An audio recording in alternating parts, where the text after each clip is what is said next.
বৈষম্যহীন বাংলাদেশে করের বৈষম্য দূর করার আশ্বাস দিয়েছেন জাতীয় রাজস্ব বোর্ডের চেয়ারম্যান আব্দুর রহমান খান।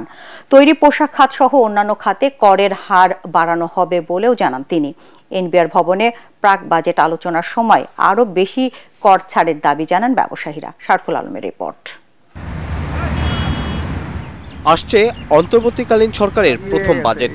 কেমন হবে বিশেষ এই বাজেটের আয় ব্যয়ের হিসাব, আর তাতে ব্যবসায়ীদের জন্য কী বা থাকছে তা নিয়ে চলছে নানা জল্পনা কল্পনা। তবে এ নিয়ে জাতীয় রাজস্ব বোর্ডের চেয়ারম্যানের সাথে প্রাক বাজেট আলোচনা শুরু হয়েছে, যেখানে ব্যবসায়ীরা তুলে ধরছেন ব্যবসা বান্ধব করনীতির বিভিন্ন বিষয়, আর কর ছাড়ের নানা সুপারিশও রয়েছে তাদের। আমরা নগদ টাকা ব্যবহার করে জিনিসপত্র সস্তায় কিনতে পারি, ডিজিটালি যখন কিনি কিছু তখন ভ্যাট আসে, ট্যাক্স আসে, সবকিছু আসে। আমি আপনাকে প্রপোজ করবো, why don't you disincentivize cash? আয়কর দীর্ঘদিন থেকে দিয়ে আসছি, এদের উপরে কিছু চাপ বাড়ছে, কিন্তু এখনো আমি মনে করি বাংলাদেশের 1 কোটি ব্যবসায়ীকে আয়করের আওতায় আনার মতো আছে। প্রাক বাজেট আলোচনায় এনবিআর চেয়ারম্যান বলেন, কিন্তু নতুন করে কর দেওয়ার কথা বলেন না। আগামী বাজেটে নতুন করে কিছু জায়গায় কর আহরণ বাড়ানো হবে বলে জানান এনবিআর চেয়ারম্যান।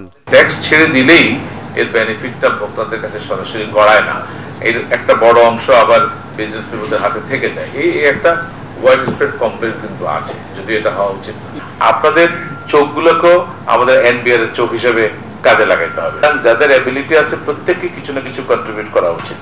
কেবলমাত্র আমাদের এক্সিস্টিং ট্যাক্স পেয়ারদেরকে আমরা কন্টিনিউয়াসলি চাপ দিব, আর যারা দিচ্ছে না তারা সারা জীবনই না দেওয়ার মধ্যে থাকবে। এই বৈষম্য বেশি দিন চলতে দেওয়া যায় না, এবং এর কারণে দেশ ক্ষতিগ্রস্ত হচ্ছে। এনবিআর চেয়ারম্যান জানান, ফেব্রুয়ারি মাসে নতুন করে 28,000 ভ্যাট নিবন্ধন করা হয়েছে। আমি শারফুল আলম, এটিএন বাংলা, ঢাকা।